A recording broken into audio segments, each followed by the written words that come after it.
டே பரமா படிடா.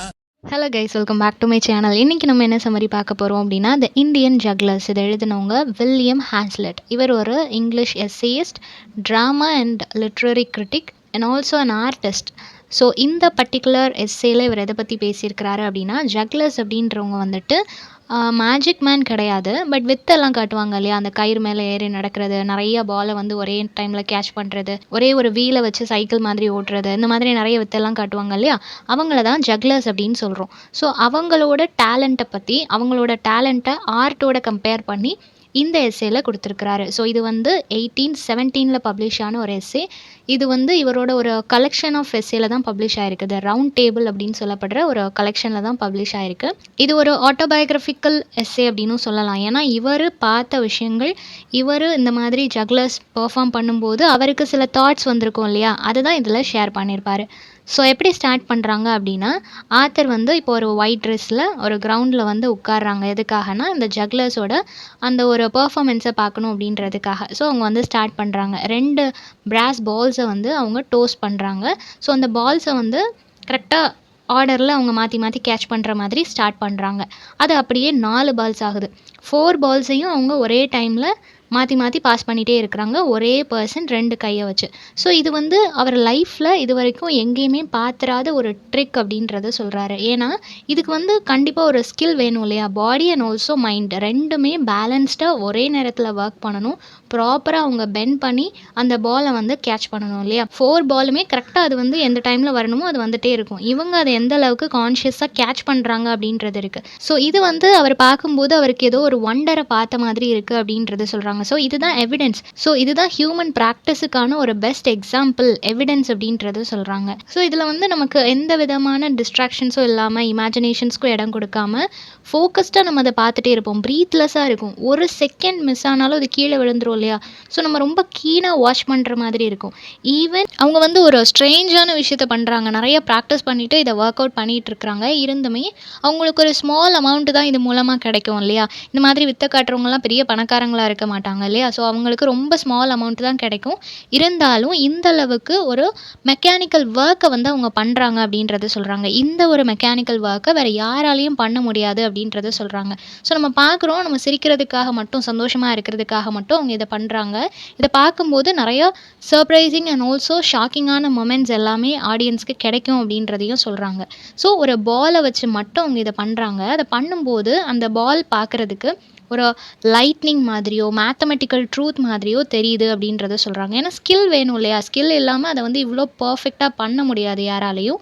ஸோ அதை வந்து ஸ்கில்ஃபுல்லாக அவங்க பண்ணுறாங்க. ஒரே ஹேண்டில் ரொம்பவே கரெக்டாக வித்தின் அ செகண்ட் அதை வந்து அழகாக பாஸ் பண்ணிகிட்டே இருக்கிறாங்க. அந்த பால் வந்து பாஸ் ஆகிறத பார்க்குறதுக்கு பிளானட்ஸ் எல்லாமே எப்படி 1 to 1 அதை சேஸ் பண்ணி மூவ் ஆகிட்டே இருக்குமோ, அந்த ஒரு ப்ராசஸ் ஸ்பீடாக நடந்தால் எப்படி இருக்குமோ அதே மாதிரி தான் இந்த பால் பாஸ் ஆகிறதும் இருக்குது அப்படின்றத சொல்கிறாங்க. தென் ஃபயர் வந்து ஸ்பார்க்கிள் ஆகிற மாதிரி அவங்க வந்து அந்த பால்ஸ் எல்லாத்தையும் அவங்களுக்கு பின்னாடி வந்து த்ரோ பண்ணுறாங்க.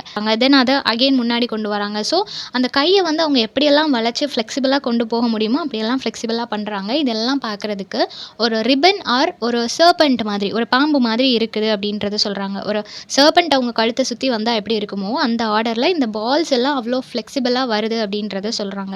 ஸோ இது எல்லாமே ஒரு கிரேஸோடு தான் நடக்குது. ஒரு கேர்லெஸ்னஸ் இல்லாமல் எப்போவுமே எல்லாரும் சிரிச்சுட்டே இருக்கணும்னு சொல்லிட்டு அவங்க முகத்துலேயும் எந்த ஒரு பயத்தையும் பதட்டத்தையும் காட்டாமல் அவங்களும் சிரிச்சுக்கிட்டே ரொம்ப அழகாக ஃப்ளாலெஸ்ஸாக இதை வந்து பெர்ஃபார்ம் பண்ணுறாங்க அப்படின்றத சொல்கிறாங்க. ஸோ அதை பார்த்துட்டே இருக்கும்போது நம்மளோட கண்களை வந்து நம்ம எங்கேயுமே திருப்ப முடியாது இல்லையா. நம்மளும் ரொம்ப கீனாக வாட்ச் பண்ணுற மாதிரி இருக்கும் அப்படின்றத சொல்கிறாங்க. நெக்ஸ்ட் என்ன சொல்கிறாங்க அப்படின்னா, இந்த வேர்ல்டில் இவ்வளோ வருஷத்தில் நான் எதை பார்த்தும் இவ்வளோ அட்மையர் ஆகலை அப்படின்றத சொல்கிறாங்க. ஏன்னா அவ்வளோ டிஃபிகல்ட் இதை பண்ணுறது. ரொம்ப ஸ்கில்ஃபுல்லாக அதில் மாஸ்டராக இருக்கிறவங்களால மட்டும்தான் இவ்வளோ போல்டாக சிரிச்சுட்டே எந்த பதட்டமும் இல்லாமல் அதை பெர்ஃபார்ம் பண்ண முடியும் அப்படின்றத சொல்கிறாங்க. தென் அதில் ஒரு சின்ன ஆக்வர்ட்னஸ், சின்னதாக ஒரு எரர் நடந்தாலும் அந்த ஹோல் ஆக்டுமே கொலாப்ஸ் ஆயிரும் இல்லையா. அந்த ப்ராசஸே அப்படியே ஸ்டாப் ஆகிரும். அந்த அளவுக்கு இது வந்து ஒரு யுனிக்னஸோட பர்ஃபெக்ஷனோட அவங்க பண்ண வேண்டியது இருக்கும். இதை பார்க்கும்போது எப்படி இருக்குன்னா, ஒரு விச் கிராஃப்ட் மாதிரி, லைக் ஒரு மேஜிக்கல் எலமெண்ட் மாதிரி தான் அது இருக்குது. எஃபர்ட் இல்லாமல் அதை பண்ண முடியாதுன்ற மாதிரி தான் அது இருக்குது. ஆனால் அவங்க இதை ஏதோ ஒரு சில்ட்ரன் ஸ்போர்ட்ஸ் மாதிரி ரொம்ப ஈஸியாக கேஷுவலாக பண்ணுறாங்க அப்படின்றத சொல்கிறாங்க. என்னெல்லாம் பண்ணுறாங்கன்னா, பேலன்சிங் ஆர்டிஃபிஷியல் ட்ரீஸை வந்து பேலன்ஸ் பண்ணுறது, பேர்ட்ஸ் வித்தியாசமான பிரான்ச்சஸில் இருக்கக்கூடிய பேர்ட்ஸை வந்து கரெக்டாக எய்ம் பண்ணி ஷூட் பண்ணுறது, இந்த மாதிரி நிறைய விஷயங்கள் வந்து அவங்க கண்டினியூஸாக பண்ணிகிட்டே இருக்கிறாங்க. எல்லாமே யுனிக்காக இருக்குது அப்படின்றத சொல்கிறாங்க. தென் அவங்க அந்த ஆக்டை முடிக்கிற வரைக்கும் ஆடியன்ஸ்க்காக இருக்கட்டும், பெர்ஃபார்மருக்காக இருக்கட்டும், அதிகமாக பெர்ஃபார்மருக்கு தான் பெயின் வந்து ஜாஸ்தியாக இருக்கும் இல்லையா? அவங்க அதை கம்ப்ளீட் பண்ணுறதுக்குள்ளே அவங்க பாடியிலையும் சரி, அவங்களோட மைண்ட்லேயும் அவங்க அவ்வளோ ஸ்ட்ரெஸ்ஸை வந்து அவங்க ஹோல்ட் பண்ணிட்டு தான் இந்த ஆக்டை ஃபுல்லாக பண்ணிகிட்ருப்பாங்க. ஒன்ஸ் அதை கம்ப்ளீட் பண்ணும்போது அது எல்லாமே வேனிஷ் ஆகிட்டு ஒரு கிளாட்னஸ் அவங்களுக்கு கிடைக்கும் அப்படின்றத சொல்கிறாங்க. தென் அவங்க எந்த விதமான ஒரு அன்மிக்ஸ்ட் அன்செக்டு விஷயத்தை எல்லாத்தையும் இதில் கொண்டு வர மாட்டாங்க.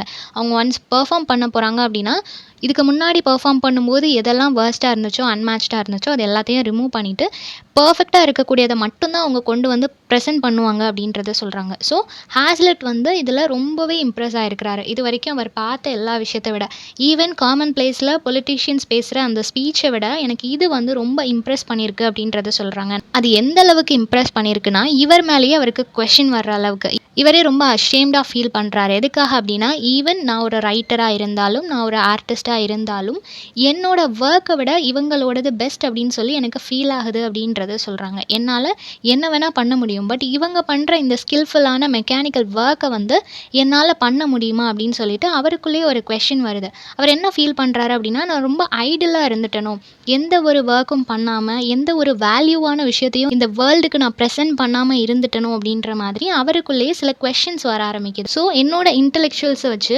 வேர்ட்ஸ் எல்லாத்தையும் ஒரு எம்டி பிளேஸில் நான் போர் பண்ண மாதிரி எனக்கு ஒரு ஃபீல் ஆகுது அப்படின்றத சொல்கிறாங்க. தென் ஒரு கம்பேரிசன் கொடுத்துருக்குறாங்க. ஒரு ஸ்டோனை வந்து ஒரு மவுண்டெயினை நோக்கி நம்ம மேலே உருட்டிட்டு போயிட்டு அகெயின் அதை கீழே கொண்டு வர்ற மாதிரி தான் என்னோட ஆர்ட் இருந்துச்சு அப்படின்றத சொல்கிறாங்க. லைக் நம்ம அவ்வளோ கஷ்டப்பட்டு அவ்வளோ ஸ்ட்ரென்த் எனர்ஜி அதில் வேஸ்ட் பண்ணி தான் அந்த ஸ்டோனை வந்து மேலே கொண்டு போயிருப்போம். தென் அதோட ரிசல்ட் வந்து அது ஈஸியாக கீழே விழுற மாதிரி ஒரு டவுன்ஃபாலை ஃபேஸ் பண்ணுச்சுன்னா அதில் எந்த விதமான பிரயோஜனமும் இல்லை இல்லையா? ஸோ இவரோட எஃபர்ட்ஸ் எல்லாமே அங்கே வந்து லாஸ் ஆயிரும். ஸோ அதை தான் மீன் பண்ணுறாங்க. இந்த மாதிரி தான் என்னோட ஆர்ட் இருக்குது, பட் அவங்களோடது அந்த மாதிரி இல்லை. அவங்க எவ்வளோ எஃபர்ட் போடுறாங்களோ அதை விட அதிகமாக ஆடியன்ஸ் வந்து அதை செரிஷ் பண்ணுறாங்க அப்படின்றத சொல்கிறாங்க. தென் இவர் ஒரு கொஷின் கேட்குறாரு, வேர் ஹி பிரிங்ஸ், எங்கே போய் நான் இந்த இன்ஸ்டன்ட் எக்ஸாக்ட் பர்ஃபெக்ஷனை எடுத்துகிட்டு வருவேன்? நான் வந்து அதர் ரைட்டர்ஸ் மாதிரி எல்லா ரைட்டர்ஸுமே இந்த இந்தியன் ஜக்லர்ஸை பற்றி எழுதியிருக்கலாம், பட் நான் எழுதும்போது நான் என்ன மீன் பண்ணுறேன் அப்படின்னா, இவங்க வந்து சம்திங் யுனிக், எங்கேயுமே நீங்கள் பார்க்க முடியாத ஒரு ஸ்கில் இவங்கக்கிட்ட இருக்குது அப்படின்றத சொல்கிறாங்க. கம்பேரிட்டிவ்லி அவங்களோட கம்பேர் பண்ணும்போது என்னோட ஸ்கில், என்னோட ரைட்டிங் ஸ்கில் எல்லாமே ஒரு அபார்ஷன் மாதிரி நான் ஃபீல் பண்ணுறேன், அது எல்லாமே எரர் ரைட்டிங் மாதிரி நான் ஃபீல் பண்ணுறேன் அப்படின்றது சொல்கிறாரு. ஸோ உங்களோட இந்த மெக்கானிக்கல் ஸ்கில் அண்ட் இன்டெலெக்சுவல் இது ரெண்டையும் கம்பேர் பண்ணும்போது அதில் இருக்கிற டிஃப்ரென்ஸ் என்னால் பார்க்க முடியுது, உங்களோட ஸ்கில்ஸ் தான் ஸ்பெஷல் அப்படின்றத சொல்கிறாங்க. தென் ஒரு பெயிண்டிங் அப்படின்னு நம்ம எடுத்துக்கிட்டோன்னா, கண்டிப்பாக பெயிண்ட் பண்ணுறது அவ்வளோ ஈஸி இல்லை. எல்லாராலையும் ரொம்ப அழகாக பெயிண்ட் பண்ணிட முடியாது, ஒரு பர்ஃபெக்ட் பிக்சரை கொண்டு வந்துட முடியாது, அது கஷ்டம்தான். அதே மாதிரி இங்கேயும் ஒரு யூனிக் டேலண்ட் இருக்குது அப்படின்றத சொல்கிறாங்க. இந்த மெக்கானிக்கல் டேலண்ட் இருக்குது இல்லையா, அந்த எஃபர்ட்ஸ் எல்லாமே எப்போ பாசிபிள் ஆகும்னா, கண்டினியூஸ் ரிப்பீட்டட் ப்ராக்டிஸ் எக்ஸ்பிரிமெண்ட் இதால் மட்டும்தான் இது வந்து பாசிபிள். ஓகேவா? யார் ஒருத்தங்க கண்டினியூஸாக ப்ராக்டிஸ் பண்ணிகிட்டே இருக்கிறாங்களோ அப்போ அவங்களுக்கு அது பர்ஃபெக்டாக சூட் ஆகும், பர்ஃபெக்டாக அவங்களால எக்ஸிக்யூட் பண்ண முடியும் அப்படின்றத சொல்கிறாங்க. இப்போ இந்த மாதிரி ஜக்லர்ஸ் எல்லாருமே இருக்கிறாங்கன்னா அவங்க எல்லாரும் சின்ன வயசுலேருந்து நிறைய ப்ராக்டிஸ் எடுத்திருப்பாங்க. ஸோ தட் அவங்களால இந்த அளவுக்கு பேலன்ஸ் பண்ண முடியுது. உடனே யாராலையும் இதே மாதிரி எக்ஸிக்யூட் பண்ண முடியாது. ஸோ ப்ராக்டிஸ் தான் அவங்கள இந்த அளவுக்கு கொண்டு வந்திருக்கு அப்படின்றத சொல்கிறாங்க. அதுக்கு ஒரு எக்ஸாம்பிளாக என்ன சொல்கிறாங்க அப்படின்னா, இப்போ ஒரு மேன் வந்துட்டு ஒரு பவ் அண்ட் ஏரோவோட ஒரு மார்க்கை வந்து எய்ம் பண்ணுறான் அப்படின்னா, அவன் ஒன்று என்ன பண்ணுவான், அந்த மார்க்கில் அவன் ஏரோவை வந்து ஷூட் பண்ணிடுவான், இல்லை அப்படின்னா மிஸ் பண்ணுவான். ஸோ ரெண்டில் ஏதோ ஒன்று தான் நடக்கும். அவன் எப்போ கண்டினியூஸாக ப்ராக்டிஸ் பண்ணுறானோ அப்போ கண்டிப்பாக அவன் வந்து அவனோட எய்ம் எதை எய்ம் பண்ணியிருந்தானோ அந்த மார்க்கில் கரெக்டாக ஏரோ வந்து பிளேஸ் பண்ணிடுவான். ஸோ நம்ம கண்டினியூஸாக ப்ராக்டிஸ் பண்ணும்போது எல்லாமே பாசிபிள் தான் அப்படின்றத சொல்கிறாங்க. நெக்ஸ்ட் என்ன சொல்கிறாங்க அப்படின்னா, danger is a good teacher அப்படின்றத சொல்கிறாங்க. இப்போ நமக்கு வந்து ஃபெயிலியர் அப்படின்றதும் சக்ஸஸுக்கான நெக்ஸ்ட் ஸ்டெப்புன்னு சொல்லுவாங்க இல்லையா, அந்த மாதிரி தான் இவங்களும் சொல்கிறாங்க. நம்ம லைஃப்பில் நடக்கக்கூடிய நிறையா டிஃபீட், டேஞ்சர், ஃபெயிலியர்ஸ் இது எல்லாமே ஒரு நல்ல டீச்சர் அப்படின்றத சொல்கிறாங்க. ஏன்னா இந்த மாதிரி த்ரில்லிங்கான ஒர்க்ஸ் எல்லாம், சின்ன ரோப்பில் நம்ம சைக்கிள் ஓட்டணும், நிறைய பாலை வந்து ஒன்னாக பேலன்ஸ் பண்ணணும், ஸோ இதெல்லாம் மென்டலி அண்ட் ஃபிசிக்கலி ஸ்டேபிளாக இருக்கணும் இல்லையா. ஸோ அந்த மாதிரி நம்ம ஸ்டேபிளாக இருக்கணும்னா எல்லாத்தையும் நம்ம அக்செப்ட் பண்ணிக்கணும். நிறைய ஃபெயிலியர்ஸ் நம்ம ஃபேஸ் பண்ணியிருப்போம், நிறைய அடி வாங்கியிருப்போம், அது எல்லாத்தையும் தாண்டி தான் நம்ம இப்போது ப்ராப்பராக அதை லேர்ன் பண்ணிப்போம். ஸோ இது எல்லாமே ஒரு குட் டீச்சர் அப்படின்றத சொல்கிறாங்க. ஸோ இந்த மெக்கானிக்கல் பெர்ஃபார்மர் வந்து யாருக்குமே ஈக்குவல் ஆக முடியாது அப்படின்றதையும் சொல்கிறாங்க. எல்லா ஒர்க்கர்ஸோட கம்பேர் பண்ணும்போது இவங்க both mental and also physical இது ரெண்டுக்குமே ஒர்க் கொடுக்குறாங்க, ரெண்டையுமே ஸ்டேபிளாக பார்த்துக்கிறாங்க. ஸோ ரொம்பவே ப்ரெஷர் அவங்களுக்குள்ளே இருந்தாலும் அவங்களும் சிரிச்சுட்டு மற்றவங்களையும் சிரிக்க வைக்கிறாங்க அப்படின்றத சொல்கிறாங்க. ஸோ இவங்க வந்து அக்செப்ட் பண்ணிக்கிறாங்க, ஓகே பெயிண்டர்ஸோட ஒர்க் வந்து ரொம்ப கஷ்டம் தான், ரோப்பில் நடக்கிறத விட டிஃபிகல்ட்டான ஒர்க் தான், ஆனால் ப்ராக்டிஸ் பண்ணால் அதுவுமே பாசிபிள் அப்படின்றத சொல்கிறாங்க. ஸோ எல்லாமே ப்ராக்டிஸ் தான் வரும். நம்மக்கிட்ட ஒரு டேலண்ட் இருக்குது அப்படின்னா அது வந்து நம்ம எப்படி எக்ஸிக்யூட் பண்ணுறோம், எப்படி ப்ராக்டிஸ் பண்ணி அதை இம்ப்ரூவ் பண்ணுறோம், அதில் தான் அது எல்லாமே இருக்குது. தென் ஒரு பர்சனை வந்து மென்ஷன் பண்ணியிருக்கிறாங்க, தெமிஸ்டாக்கிள்ஸ் அப்படின்னு சொல்லப்படுற ஒரு பர்சன். இவர் வந்து என்ன சொல்கிறாருன்னா, எனக்கு ஃப்ளூட் வந்து ப்ளே பண்ண தெரியாது, ஆனால் ஒரு சின்ன சிட்டியை என்கிட்ட கொடுத்தீங்கன்னா அது ஒரு கிரேட் சிட்டியாக என்னால் மாற்ற முடியும் அப்படின்றத சொல்கிறாங்க. இது எல்லாராலையும் முடியாது இல்லையா, every one has their individual talents. So ஒவ்வொருத்தருக்கும் ஒவ்வொரு இண்டிவிஜுவல் டேலண்ட்ஸ் இருக்கும், அதுக்கேற்ற மாதிரி அவங்க வந்து ஒர்க் பண்ணிகிட்டு இருப்பாங்க.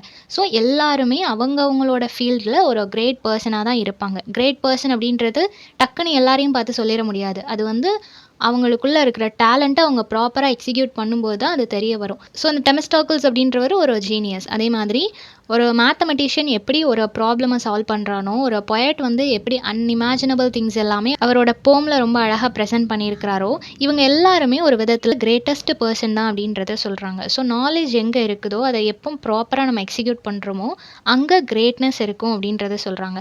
Shakespeare, Newton, bacon, Milton, Cromwell இந்த மாதிரி இவங்க எல்லாருமே கிரேட்னஸுக்கு ஒரு பெஸ்ட் எக்ஸாம்பிள் அப்படின்றதையும் சொல்கிறாங்க. ஏன்னா அவங்கக்கிட்ட இருக்கிற டேலண்ட்டை அவங்க ப்ராப்பராக எக்ஸிக்யூட் பண்ணியிருக்கிறாங்க. அவங்களோட எக்ஸிக்யூஷனும் எக்ஸலண்ட்டாக இருக்குது, அதை யூஸ் பண்ணுறவங்களுக்கும் ஒரு ஹாப்பினஸை கொடுக்குது இல்லையா. ஸோ 2 பேருக்கும் யூஸ் ஆகுது, 2 பேருக்கும் ஹாப்பினஸை கொடுக்கறதுனால அவங்க எல்லாருமே கிரேட் பர்சன் அப்படின்றத சொல்கிறாங்க.